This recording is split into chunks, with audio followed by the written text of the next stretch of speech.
Aquí tenemos nuestra caja de suelo 52. Esta caja está pensada para poderse empotrar en el suelo y realizar conexiones dentro de ella de forma segura.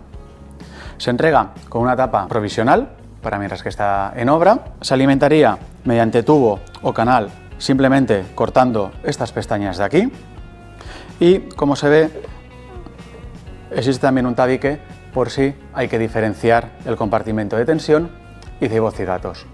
Una vez instalada en el suelo, la caja se puede cortar a la altura deseada para que se ajuste perfectamente en el pavimento, entre un mínimo de 4 centímetros y un máximo de 16. Si queremos dejar la caja como reserva, la podemos tapar con una tapa ciega.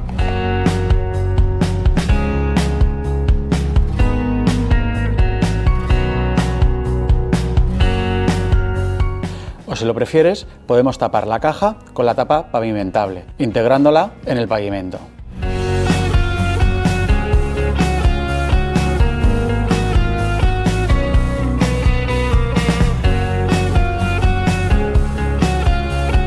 Para desmontarla, solo hay que girarla.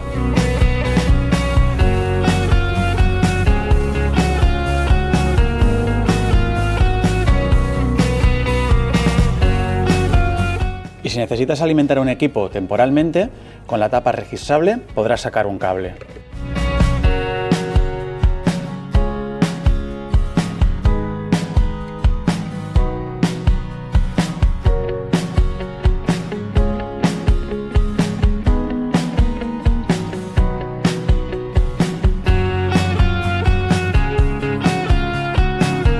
Todas nuestras tapas son pisables, incluso la tapa registrable se puede pisar estando en uso y el cable no se daña, manteniendo su función.